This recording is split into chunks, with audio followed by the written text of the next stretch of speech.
Well, hey there, and welcome to the Bridge Online. If you are newer with us today, a gigantic welcome to you. I am thrilled that you've joined us. My name is Chris, and I'm one of the pastors on staff here. And if you are new here, please hit the New Here button on your screen. You'll see that on your screen if you're watching with us on Sunday mornings. It's a way to reach through the screen, let us know you're out there. We'd love to say hello back, to get to know you a little bit, and we'd love to send you a free gift. It's our way to say thank you for taking a chance on church, for taking the time to check us out. Well, we're going to be here for about an hour today, and we're going to have some amazing songs from our incredible band. And our associate pastor, Jeremy Sauvé, has an incredible message for us. So I am so glad you are here. I hope you'll enjoy your time with us. But it all starts right now.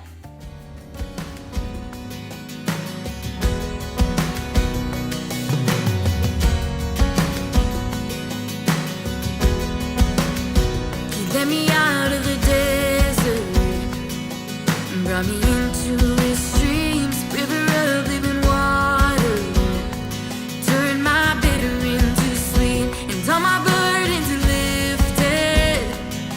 He took the shackles off my feet.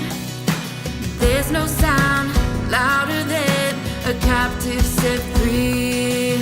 So let the redeemed of the Lord say so. Sing of his promises evermore. Pour out your thankfulness, let it overflow. Let the redeemed of the Lord say so.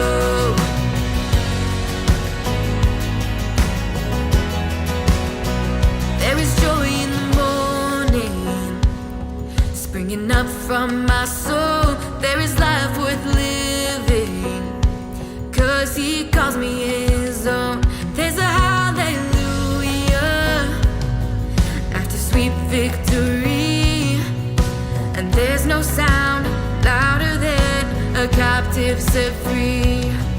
No, there's no sound louder than a captive set free. So let the redeemed of the Lord say so.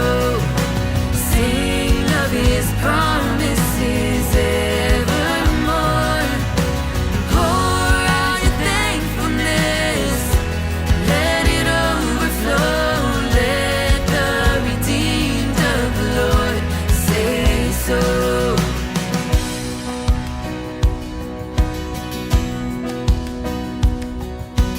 You are my deliverer, the freedom I'm living in. You are my deliverer, you are my promised land. Oh, you are my deliverer, the freedom I'm living in. God, you are my deliverer, you are my promised land. So let the redeemed of the Lord say so. Sing of his promises evermore. Pour out your thankfulness, let it overflow. Let the redeemed of the Lord say so. Pour out your thankfulness, let it overflow.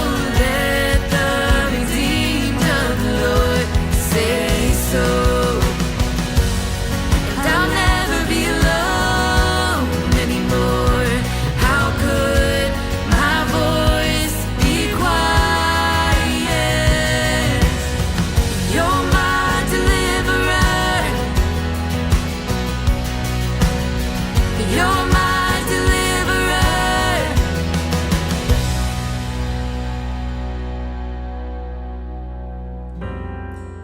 I am surrounded on every side, can't see the light of day, but I am persuaded beyond all hope you won't let go of me.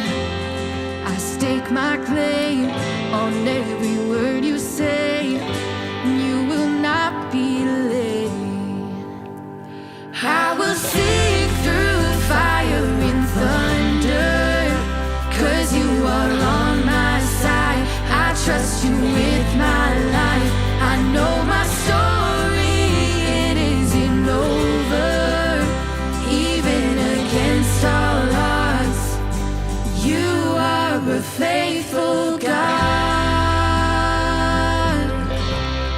You're faithful, God.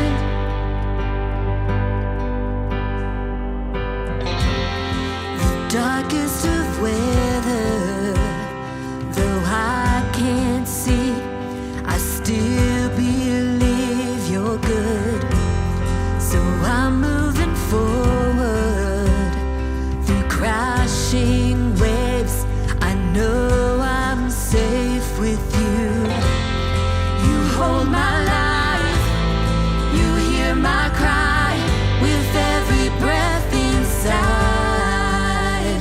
I will sing through fire and thunder, 'cause you are on my side. I trust you with my life. I know my story, it isn't over. Even against all odds, oh, you are a faithful God. That's who you are. You are a faithful God.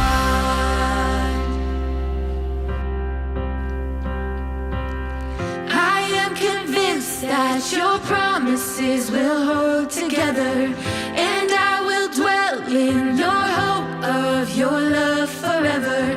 I am convinced that your promises will hold together, and I will dwell in your love, and I will sing through fire and thunder, 'cause you are on my side. I trust you with my life. I know my story, it isn't over.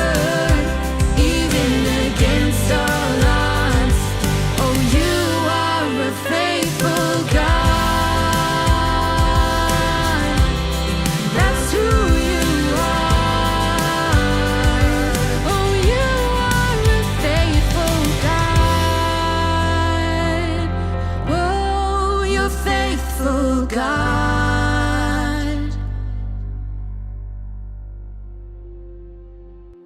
Well, I know my story. It isn't over. Even against all odds, you are a faithful God. It's who you are. What an important and powerful reminder this morning. Well, today we are starting a brand new series called the ABCs with our associate pastor, Jeremy Sauvé. He's looking at a pretty important thing we do at the Bridge: build relationships and community. He's talking about why we do it and how we do it. I hope you'll check out the entire series, but I'm so glad you're here as we kick things off today. And at the end of today's message, there is a powerful story that you are not going to want to miss. So I'm glad you're here. Get comfortable. You are going to appreciate and enjoy today's message. Over to Jeremy.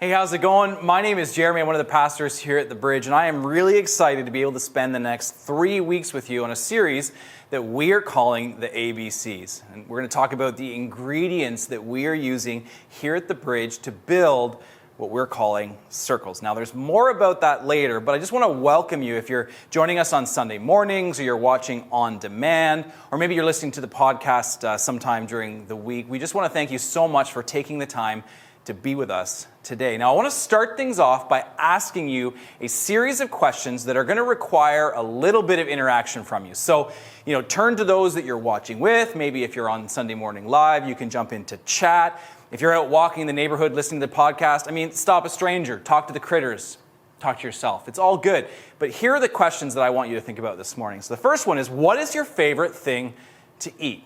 Super easy question to kind of kick things off, but what is it that is your favorite thing to eat? Now, I'm thinking more of a meal and less of snacks. What is that one meal that you just could not live without? For me, it's probably spaghetti, lasagna, pizza, somewhere in there. I'm going to go with lasagna. But what about you?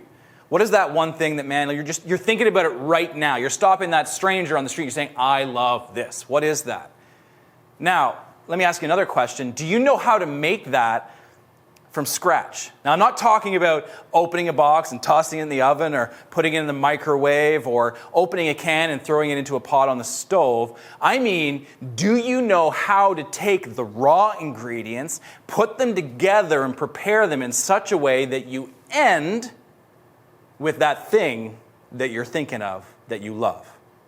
Do you know how to make it from scratch? And for those, some of you are listening or watching today, and you're thinking, nah, I can't even do the first thing that you mentioned, the whole opening the box and putting it in places and not burning it. But some of you do know. Let me ask you another question. How did you learn how to make it? How did you learn how to make that? Now, perhaps you learned the recipe on YouTube. Or maybe like me, you follow a bunch of chefs on Instagram and their reels, man, it teaches you so much. It makes you hungry all the time. Got to stay off the Insta because the food is so good.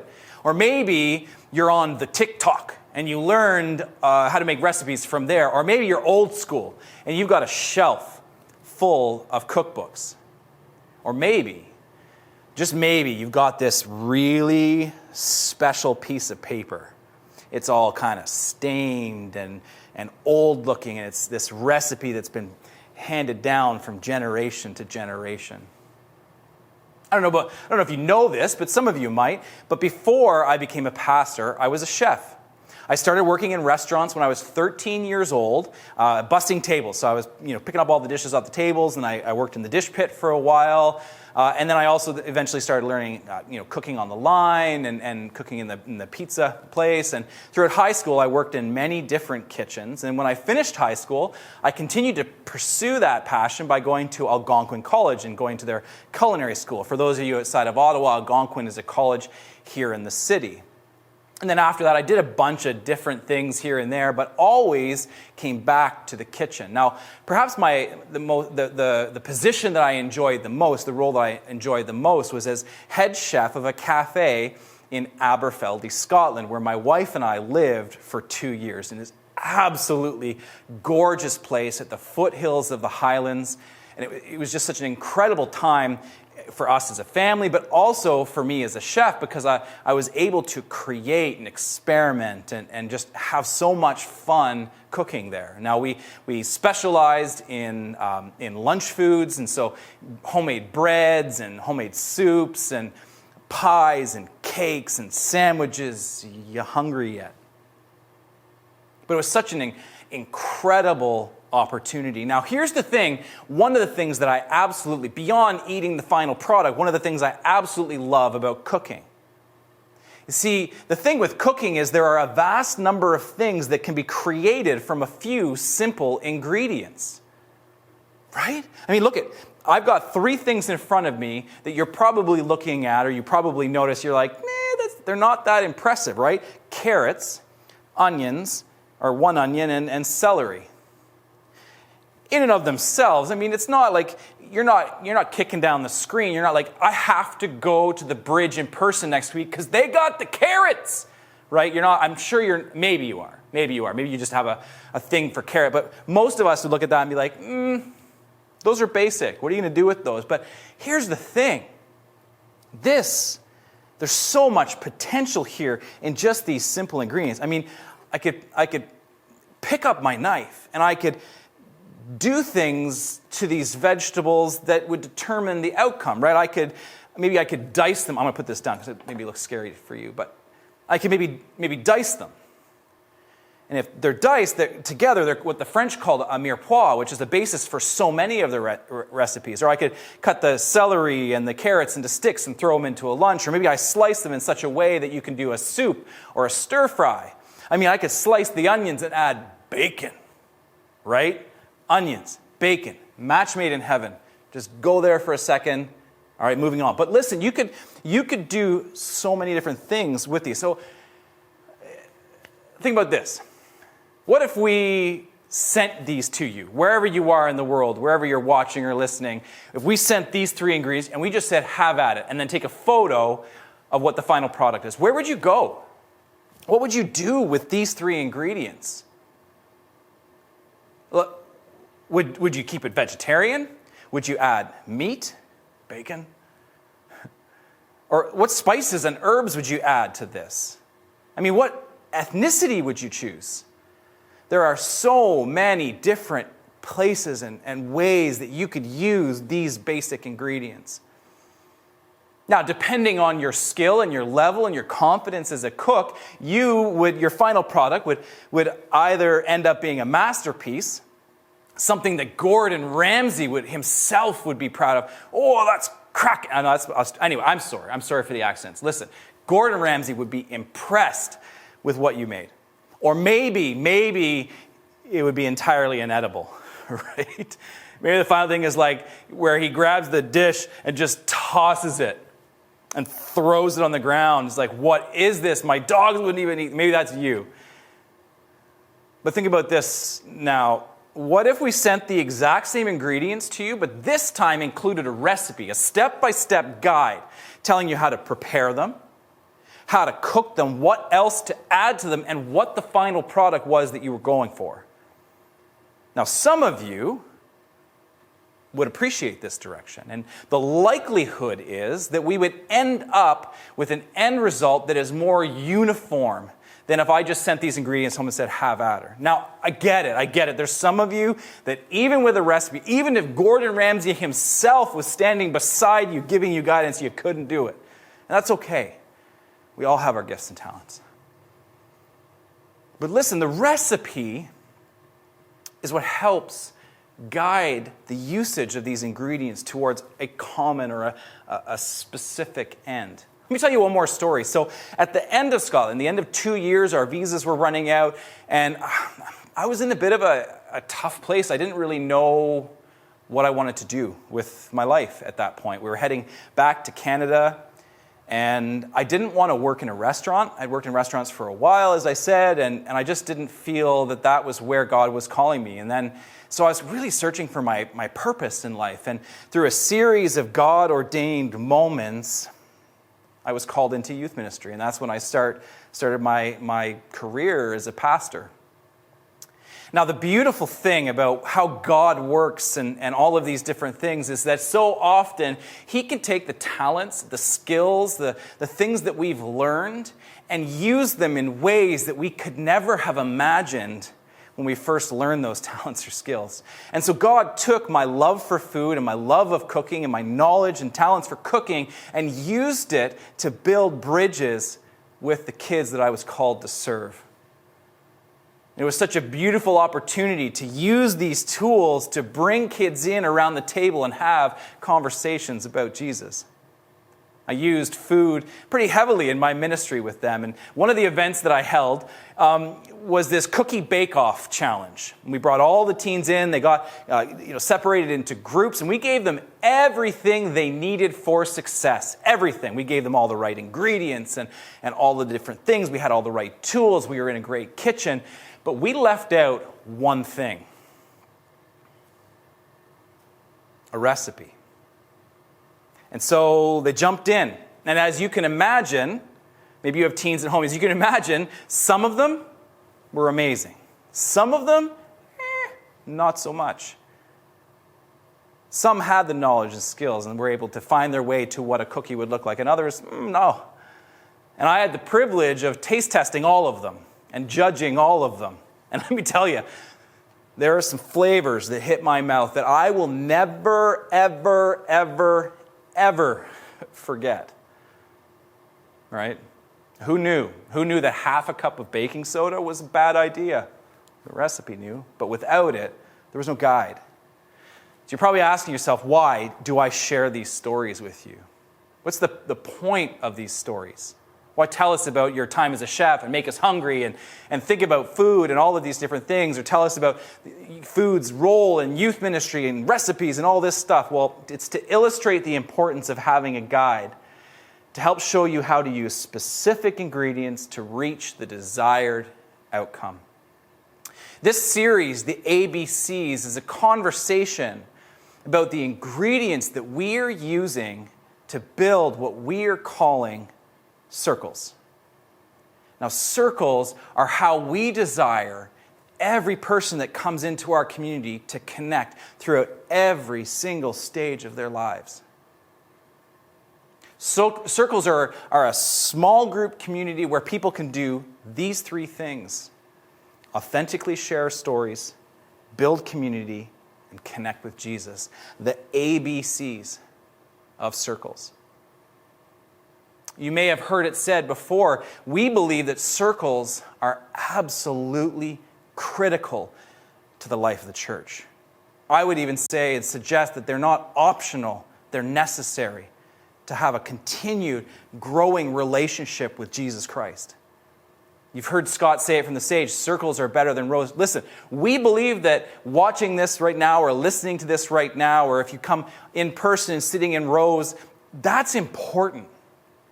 But far too often we make that it.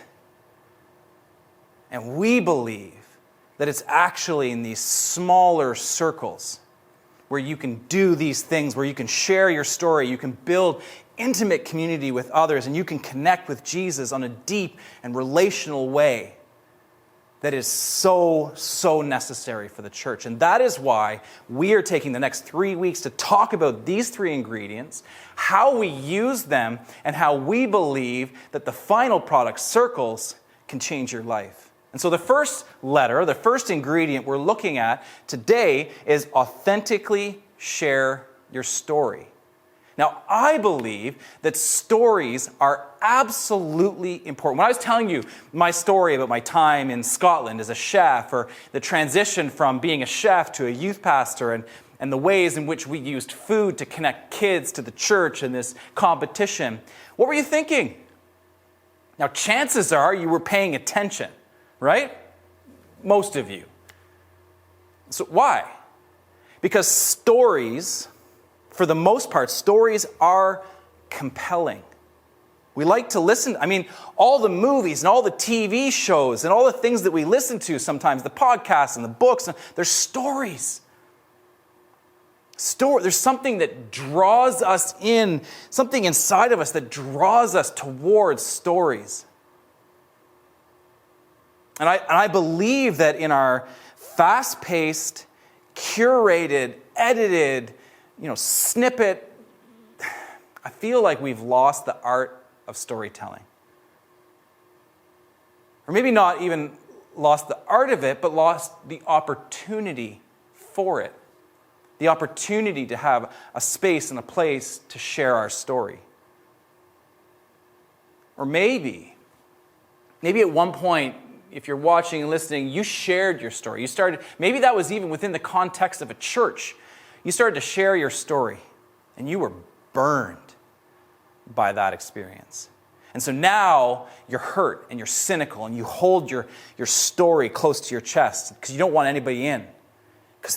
Or maybe your story is broken,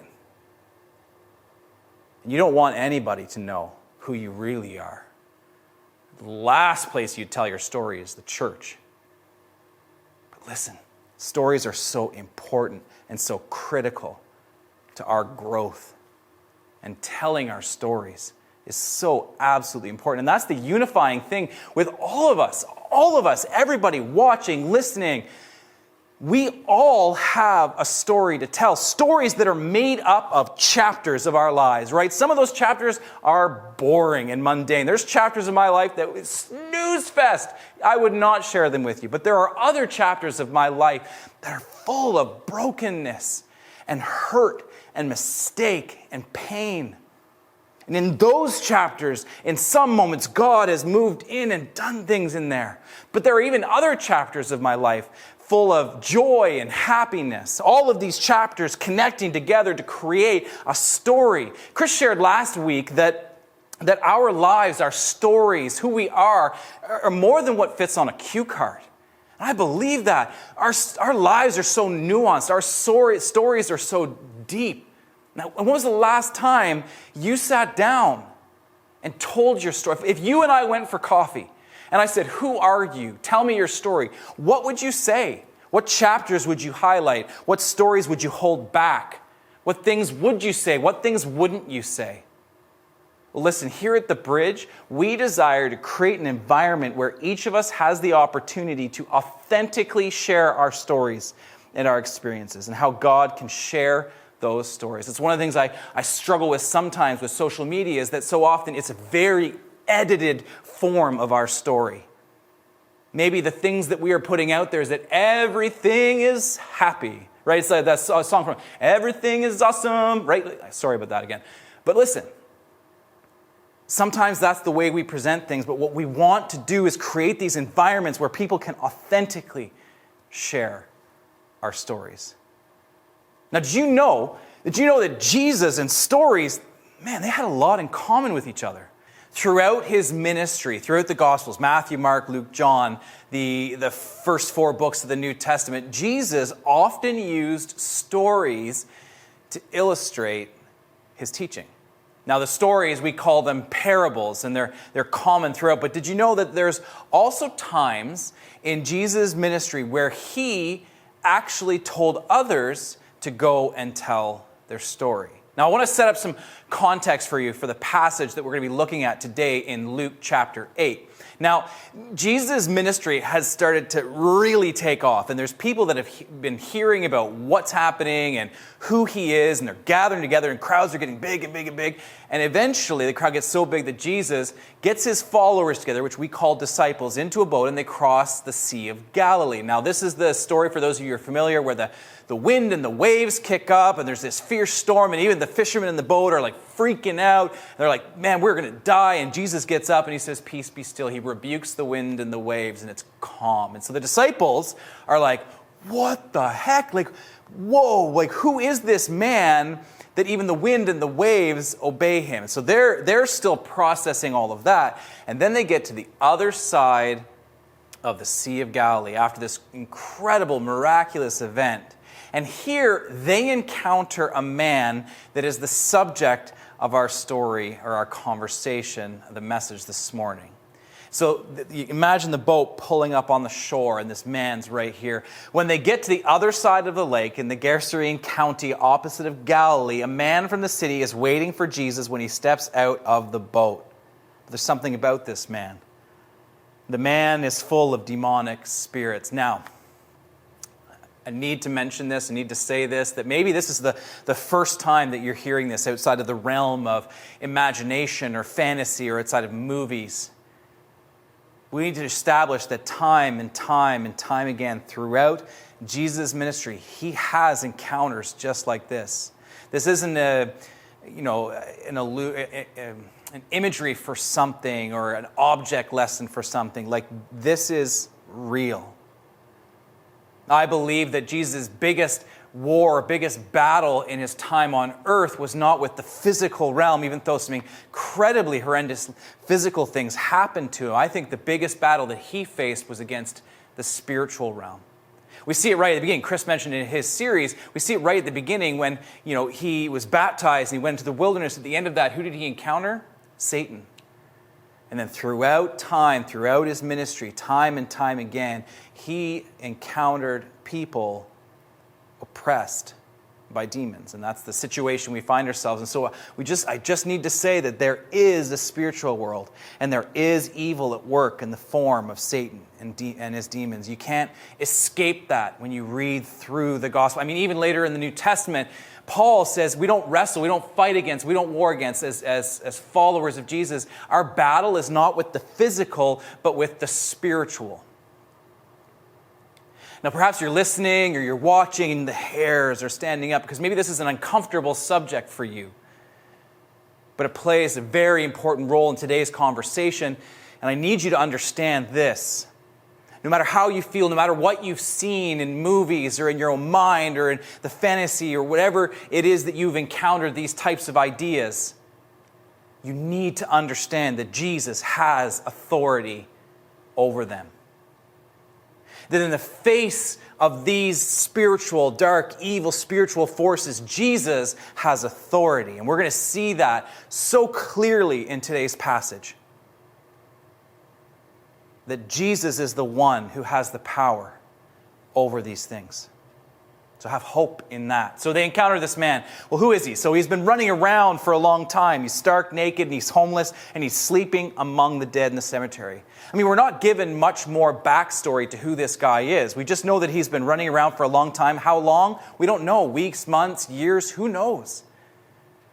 But we do see and we do know that as a result of his condition, of his oppression by these demons, he finds himself sleeping among the dead in the cemetery. He is alive but dead.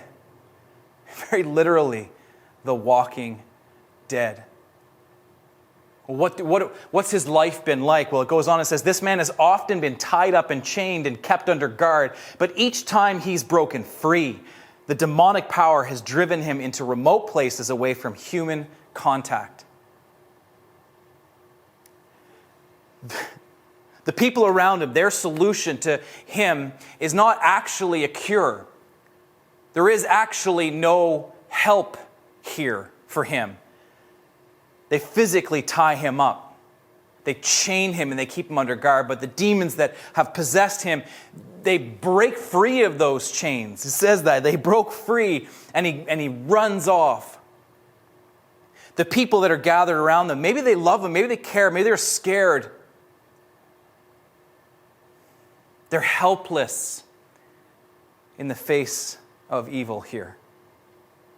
And the ironic thing is, even though he broke free from the physical chains, he wasn't free.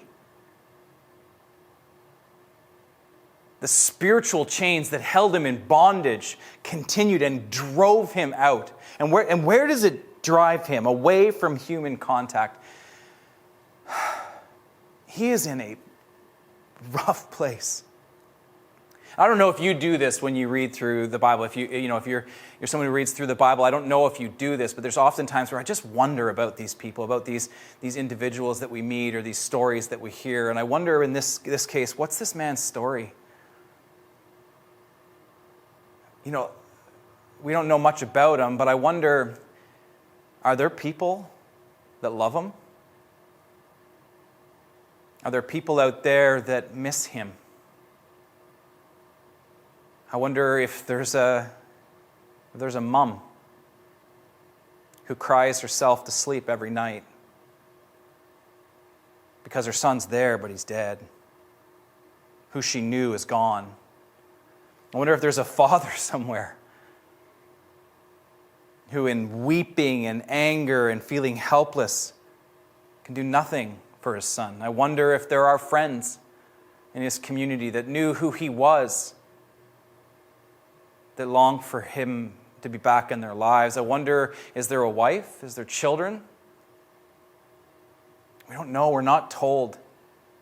But there's more to this man's story than what's here. And yet this is where we find him. Alone, away from people, isolated, sleeping among the dead. And so Jesus encounters this man.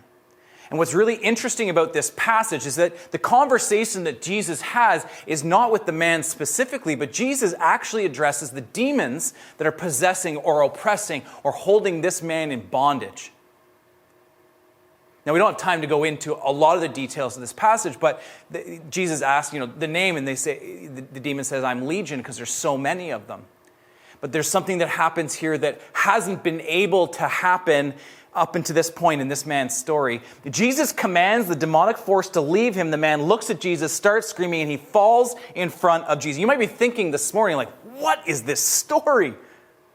Maybe this is the first time that you've heard it, but look at what has happened. So up until this point, in the short dialogue that we've seen, this man is constantly on the move. Nothing can hold him back. Chains cannot hold him. These demons drive him into the wilderness. But coming face to face with Jesus Christ, face to face with Jesus, what happens? He stops and falls in front of Jesus. Remember what I said. Satan and his demons are real, but Jesus has authority over them. Even this moment, we see that exemplified in reality. This man stops. The demons stop at the feet of Jesus. Chains could not hold this man while under the influence of demons, but here he falls before the presence of Jesus. Now, there's this dialogue that happens that we're not going to dive into. I encourage you to check out the passage. It's crazy, okay?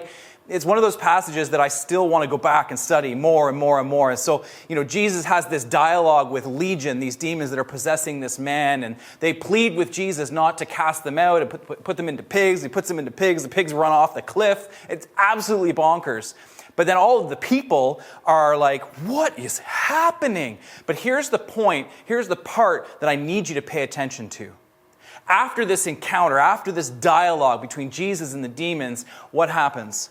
Suddenly, the man is liberated from the demons. Suddenly, the freedom that he was looking for, maybe in the breaking of the chains, he is truly free in this moment. Suddenly, his story collided with God's story, and there's this whole new thing opening up. I wonder what that was like. What was that like for him? I don't know if you've ever done this, but when we were younger in high school, I was in camp, we'd often go rock diving, where you grab a heavy rock and you jump out of a canoe and you sink fast to the bottom. Now, okay, I hear you. I don't recommend it. It was not a great thing. But here's what would happen sometimes with rock diving. When you finally let go of the rock and you started to swim back to the surface, you could see the light. But there were moments and times when we did this where it was a little bit further than I expected. And I'm swimming and you're going, and there's this point, and I'm sure some of you have felt this point where your lungs are like, I need oxygen now. Not later, now. And so you're scrambling, you're going, and then you break the surface, and there's this inhalation of life where you're alive. I wonder if it was like this for this man when he was liberated from the oppression, from the bondage, the spiritual bondage that he was under. I wonder if it was like a breath of life into him, where he was dead but alive, but now he's alive. And he can see and he can breathe. Okay, so all that happened, right? He's liberated, the pigs, the demons, all of this stuff. And so this actually starts to gain a bit of a crowd. Soon a crowd rushes from the town to see what's going on by the lake, right? No doubt you hear this is going on. You're there. And there they find Jesus seated to teach with the newly liberated man. And where is he? Sitting at his feet, learning in the posture. This is such a beautiful moment in the life of this man, in this man's story. This is the beginning of a new chapter in his life. He is not running. He is not sitting among the dead. He is not breaking free from chains, being in isolation. Where is he sitting? In freedom at the feet of Jesus. He is no longer moving. He is learning in the posture of a disciple. Disciple means a follower. What a beautiful moment where finally something new is beginning. Now it goes on and says this, the people are scared to death and they don't want this scary abnormality happening in their territory. I feel for them, okay, right? I feel for them in this moment. If you watch that scene, you'd be like, slow your roll, Jesus. What is going on? No context for understanding why this happened. Maybe even missing the beauty of the moment with this man and that he's been liberated. And they ask Jesus to leave immediately. And Jesus doesn't argue. He just prepares to leave. Now here's a point, what I want to drive home today. But before they embark, the newly liberated man begs to come along and join the band of disciples. I wonder what the source of that begging was. Was he afraid? Maybe he's like, I can't go back. I don't think he was completely unaware of what his life was like. How do I go back, Jesus? How do I go back to those people? How do I go back to that life? I can't. I can't go back there. Or maybe it was like, dude, you changed my life. I want to follow. Bros forever. I'm with you. I want to follow you, man. I'll do whatever needs to be done. But just let me come with you and continue to sit at your feet and learn. He's begging. And look at Jesus' response. No. No. Like, no? Like, talk about a gut punch. No? But Jesus, you changed everything. This is a new chapter in my life. This is a new part of my story. No? I'm afraid to go back. No? I need you to catch this. Sometimes God's no means there's something far greater in store. I don't know if that's you. I don't know if you've had God's no in your life. Maybe you're like, what? This is what I want. And the answer is no. We're going to see in the life of this man, there is so much more in this moment and with his story. No. Go home and tell your people this amazing story about how much God has done for you. Go home. Not in the wilderness alone, not back to the graveyard among the dead, but go home. You know that place that you haven't been for some time? Go there, amongst the people that know you. Maybe the mother, maybe the father, maybe the siblings, maybe the wife, the children, the community. Go back there and do what? Tell this amazing story about how much God has done for you. God's no led this man into a completely new chapter in his life, and he does it. He does it, and he tells everyone in the whole city how much Jesus did for him that day on the shore. This story, man, this gets me excited. The power of this man's story. He tells everyone. And man, I can't wait. I want to sit down and I want to find out the lives that were changed as a result of this man telling a story. A tragic story of brokenness and pain and suffering and isolation. A story that it collides with Jesus' own story, and suddenly this new story begins full of hope and beauty and love. This transformation. I'm sure he faced trials and tribulations in his life. But after an encounter with Jesus, everything changed. And Jesus' command was, don't follow me. Don't go where I'm going. I need you to go back. And I need you to tell your story. You are given a new story when God's story collides with your story. And that is why we want so desperately here at the Bridge for you to have an opportunity, an environment, a space, and a place to be able to share your story. Sometimes sharing your story is not the end in itself. Sometimes sharing your story is actually breaking free from those things that have held you captive, and opens you up to actually standing on the shore, facing Jesus and having him say, you are free, and changing your life forever and giving you a new story, a new chapter. And listen, this applies to everybody today, watching and listening. Whether you've been tracking with Jesus for your whole life, or this is the first time that you've heard about Jesus and all the things that I'm talking about today. There have been times, 16 years old, Jesus broke into my life. His story collided with my story and changed everything. And there have been times throughout my life when Jesus' story breaks in again and gives me a new story, even as a follower of Jesus. And this is our hope for this community, and this is the first ingredient of Circles. And so I want to leave you with these questions, and then one more thing. What is your story? If Jesus is telling you, go home, tell your story.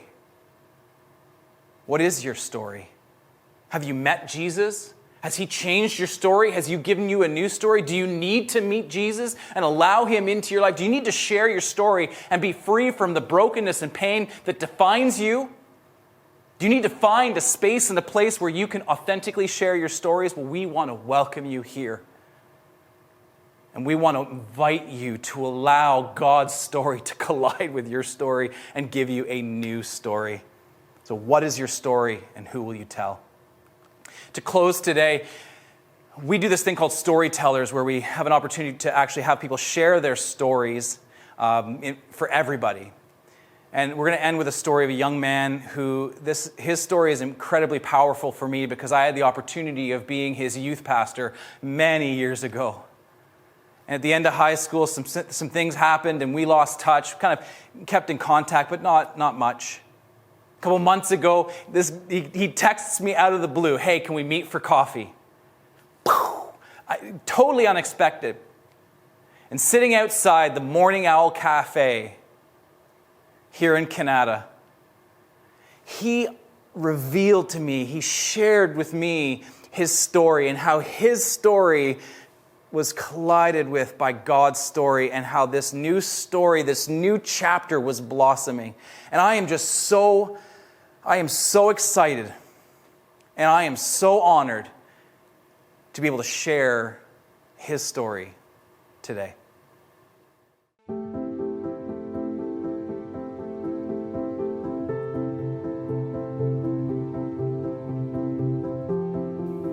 I grew up in a Christian household. I had a mom who loved Jesus. I had a dad who loved Jesus. And my sister and I grew up in a Christian school as well. You know, I always kind of had a hard time making friends. And as I got into high school, it was even more difficult, you know, and I kind of started associating with people that you know, weren't exactly great influences, and I started kind of getting into things that probably weren't the best things to be spending my time on during high school, and it kind of led me down a really dark path pretty early on. You know, it was really taking a toll on me health-wise, mentally, and physically. I was dealing with depression and anxiety, you know, all through high school, so I needed to, you know, sort of get out of those situations because it was just making it worse. So I ended up sort of finding God again towards the end of high school. I knew a lot of scripture and I was really passionate about theology to the point where I wanted to pursue a career in ministry. So you know, I had applied to a couple different schools, and I thought that I had found my calling and what I was being called to do. I had graduated high school at this point, and I went to a Christian camp, and at the end of the time there, my parents came to pick me up. And my dad, when he picked me up, said, "I'm not feeling too good. I'm feeling kind of strange." For my dad to say that was odd because, you know, he never really complained about anything, and any ailments that he had, he kind of just you know, didn't talk about too much. So we just thought, okay, this is a little bit strange. So my mom took him to the doctor, and they did some analysis on him and stuff like that. And they basically just told him to take some Advil, go home and sleep it off, and he should be fine. He woke up the next day, and sure enough, the right side of his mouth had drooped. His eye was kind of twitching and drooping a little bit, and he had lost basically all function of the right side of his body. So at this point, we knew that, okay, this is extremely serious. You know, this is not just take an Advil and sleep it off anymore. So my mom had rushed him to the hospital, and at that point, they had determined that my dad had a heart attack and a stroke that had, you know, completely paralyzed one side of his body. It was extremely difficult going back and forth from the hospital, and my mom was just exhausted. My sister and I were both terrified as to what might happen. After about a week and a half, the doctor called us into his office, and he told us that he doesn't think my dad has much longer to live. I remember sitting in the hospital waiting area. All the lights were off, and there was one red light down the hall, and that's the only one that I could really see. And I just remember being angry at God, and I just felt numb. I felt scared, and just, yeah, full of anger. And I'll say it, hate. I didn't understand why I'd spent the last, X amount of months and years serving God and wanting to go into the ministry and stuff like that, just to have this happen to me, right? And why is this happening to my dad? The following week, I believe it was a Wednesday night, we were at home and the phone rang, and I knew at that moment that was the call. That was going to change everything. And in a matter of seconds, my life completely changed, and I really got angry at God. Everything, like I said, after that everything moved so fast. We went from hospital to getting the phone call to planning the funeral to, I'm having to speak at my own dad's funeral. And the months preceding all of that were really difficult, and I can honestly say I don't remember a lot of it. I was just numb to everything. I didn't have any feelings. I just was in this kind of void space. But the one passion I've always had was for music.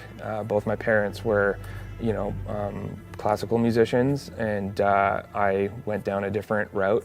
I fell in love with hip hop and pop music from an early age, and that was always the first love. So I decided to run as far and fast from God as possible. I wanted nothing to do with him. I thought that he just abandoned my family and me and my sister. And so I started placing all of my value and my focus on a music career in engineering and producing. I became very competitive, and I placed all of my identity and everything in that because I was searching for something. At the core of who I was, I always had this thing that I was looking for. And as time went on, I couldn't figure out, why am I not happy? Why am I constantly still depressed and anxious? And, I've always struggled with suicidal thoughts and things like that.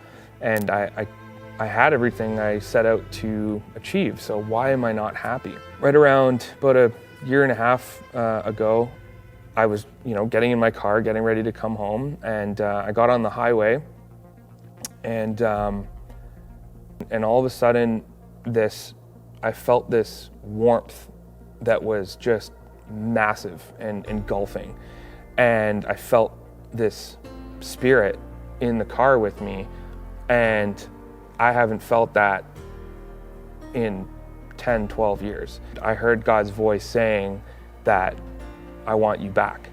God was calling me back at that moment, and everything that I was, chasing, trying to achieve and searching for my dad led me to the point where I realized that I have a heavenly Father who loves me, and no matter how far I run, he's always going to run after me.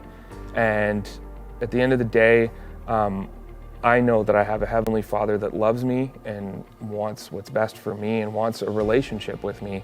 And that's where I find my peace and my hope now. Just the fact that he's pulled me through all of this, and we're not done yet, is amazing. And I have a verse that I really love that I'd love to share with you guys. It's 1 John chapter 3, verse 1 and 2, and it says, "See what kind of love the Father has given to us, that we should be called children of God. And so we are. The reason why the world does not know us is that it did not know him. Beloved, we are God's children now, and what we will be has not yet appeared, but we know that when he appears, we shall be like him, because we shall see him as he is."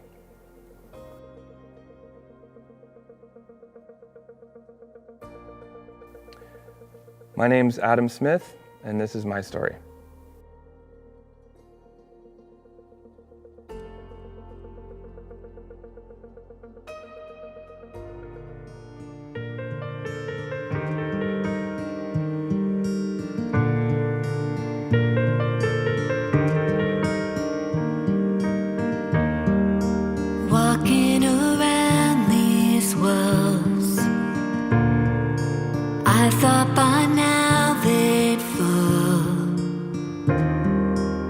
But you have never failed me yet.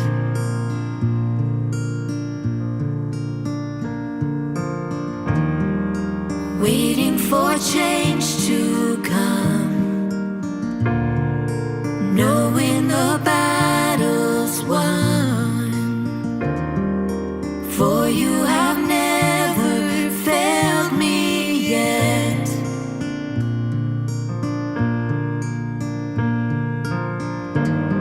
Your promise still stands. Great is your faithfulness, faithfulness. I'm still in your hands. This is my confidence. You've never failed me yet.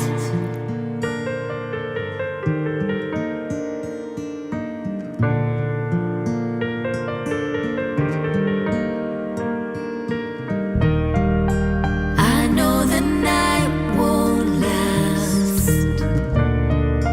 Your word will come to pass. My heart will sing your praise again.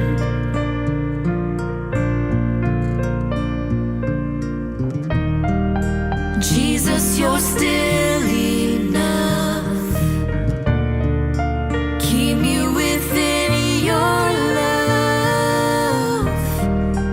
My heart will sing your praise again.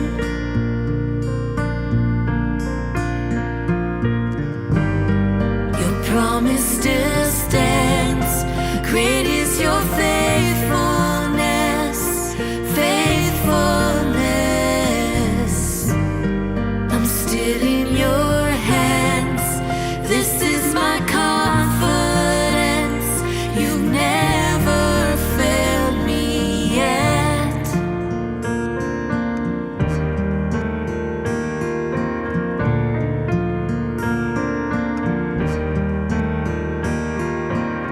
I've seen you move the mountains, and I believe I'll see you do it again. You made a way where there was no way, and I believe I'll see you do it again. I've seen you move the mountains, and I believe I'll see you do it again. You made a way where there was no way, and I believe I'll see you do it again. I'll see you do it again. Oh, oh.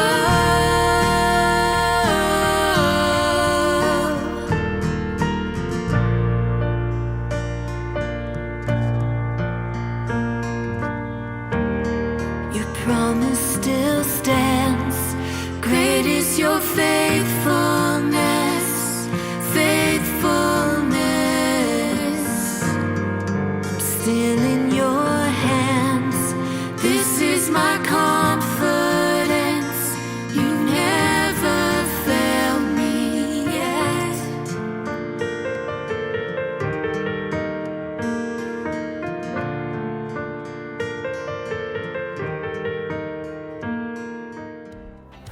Well, what an incredible service. And thank you so much, Jerry, for sharing from your heart.